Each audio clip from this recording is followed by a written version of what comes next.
RDC dañ doon am ay quelques problèmes sur les grands matchs te beneen mbir tamit am na waaye yow nga am une chance de se qualifier à la coupe du monde des milliers de personnes ñëw soutenir la nga mëne équipe Sénégal 2-0 si sa biir stade si sa biir dëkk équipe boobu noonu ñëw deuxième mi-temps remonté la mais il y a déjà une ascendance psychologique. Ça, c'est vrai. C'est-à-dire aujourd'hui il y a le psycho sénégalais sur les Congolais parce que dañuy ñëw avec cet esprit revanchard là ils ne vont jamais accepter que le Sénégal di leen gañewaat. donc pression bi entre Sénégal ci Congolais yi la gën a nekk. mais ci côté pression Sénégal bi ci Congolais yi moom la nekk jamono jii nii moo tax ma ne la déjà il y a cette ascendance psychologique mais comme li ma la wax sànq Sénégal moo mën a yombal match bi boppam moom moo ko mën a compliquer boppam li ma lay wax nii du ay luxus. Non, c'est non, quelque chose de factuel maanaam l'équipe nationale du Sénégal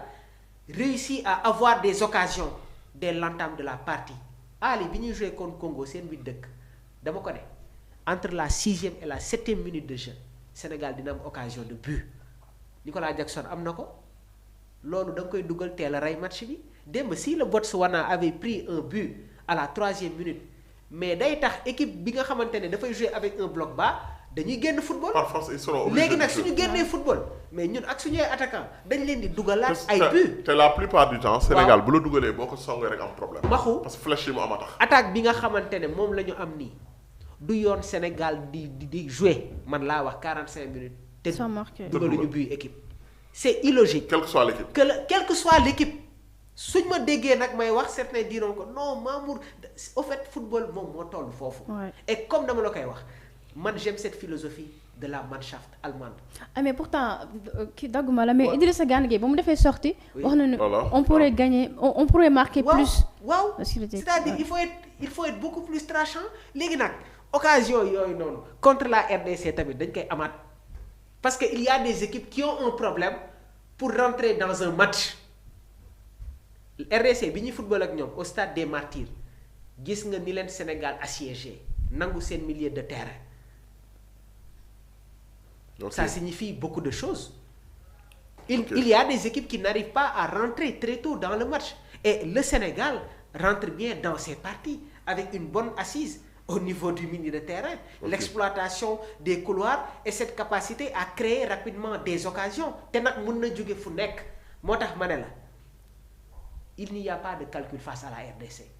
Nous sommes les favoris du ñu taxaw di xaar benn équipe. Il faut et le Pape montrer. Thiaw dafa am loo xamante ne daf ko wax te mi ngi koy appliquer muy lan man j'aime dominer mes adversaires j'aime produire du bon jeu mais quand une équipe produit du bon jeu domine ses adversaires la seule chose qui reste c'est de concrétiser les Ouais. occasions donc Nicolas Jackson doit beaucoup plus s'appliquer dafa war a gën a am sañ-sañ gën a am fit et être très lucide dans ce genre de situation là mais man li ma gëm mooy ça va être un match tactique. Bien sûr. Ce sera un match qui va se gagner au niveau du milieu de terrain et il y aura des occasions yi nga xamante ne équipe bi dina ko am et démb xoolal défense bi nga xamante ne moom la RDC proposé il y a un déséquilibre parce que Tuanzebe c'est pas quelqu'un qui excelle en jouant comme défenseur central parce que nag topp nañ ko bi mu nekk au niveau du championnat anglais waaye tamit au niveau de la Bundesliga.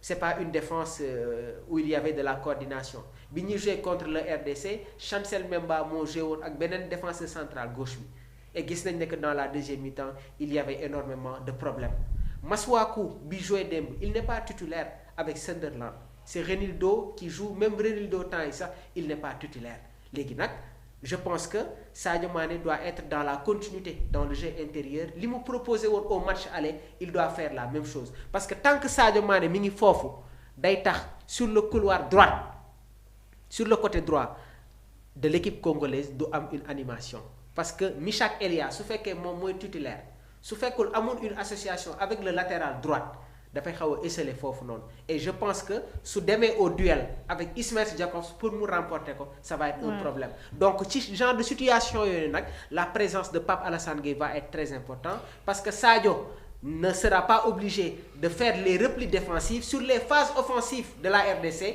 Pape Alassane Gueye mooy ñëw di fermer benn périmètre bi de même que Lamine Camara qui le fera parce que RDC suñu ñàkkee le milieu de terrain ils essaieront de jouer sur les côtés parce qu'ils ont des excentrés yi nga xamante ne am nañu une vitesse léegi nag foofu noonu sànni bal yooyu noonu day nekk xëccoo mais ñoom ils seront à 3 et que ñun dañu nekk 4 ci ginnaaw donc on va être en supériorité il faudra s'appliquer et tuer ce match-là dès l'entame de la mais partie. léegi Mamour. oui lenn foog ma wax ko xam nga yow da nga am habitude di ko def. waaw je voudrais que. waaw. ngay joxe des notes. notes. joueur après joueur. démb on va commencer par le gardien. waaw Mendy. Ouais. C'est vrai que on l'a pas trop inquiété hier. Oui. mais soo ko doon noter démb. oui je Sur lui donne 10. une note de 7,10. 7,10. oui ok 7, ok donc 7,5 quoi. oui. ok léegi. Non une note de 7 sur 10. 7 sur 10. voilà. ok léegi ñu ñëw ci. Crépin Crépin. Je lui donne aussi une note de 7,10. 7 7 sur sur 10. 10. 7 sur 10. ok pourquoi 7 sur 10. Il a été très actif ok sur son couloir droite. Il a combiné. Il a été très bon défensivement. Bien vrai que rarement le débordait, mais il a été très sérieux dans cette rencontre-là. on vient sur l'axe Niakhaté. Moussa Niakhaté, je lui donne une note de 6,5. Pourquoi. Je l'ai senti un peu hésitant sur les relances. ok waaye tamit par moment il hésite à aller sur les duels. ok Koulibaly. Kalidou Koulibaly, je lui donne une note de 6,5. La même chose. 2 fautes inévitables dans le match waaye tamit il y a eu une relance manquée à la 60e minute de jeu parce que dans la deuxième mi-temps gis naa ne que par moment l'équipe du Botswana ñu ngi doon xaw a assiégé tuuti. Nicolas Jacobs. Ismaël Jacobs, je lui donne une Tu note veux de Ismaël Jacobs? de 7 sur 10. 7 sur 10. Il a été bon. ok léegi ñu ñëw ci Ghana. Je lui donne une note de 7,5 sur 10. ok ku desaat. Pape Alassane Gueye, Pape Alassane Gueye. 6,5. 6,5. Ouais, je pense qu'au niveau du milieu de terrain Pape daal démb waroon nañ ko gën a gis. léegi suñu ñëwee ci Sadio Mané. Sadio, je lui donne une note de 6. 6. Oui. Ismaël Sarr. Ismaïla, je lui donne une note de 6 aussi. Elimane. Iliman, une note de 6. Jackson. Jackson, je lui donne une note de 8. meilleur Il n'y note. a pas de meilleur. Et les remplaçants. Bon, Jackson Sabali. a été homme du match. ok Jackson a été homme du match.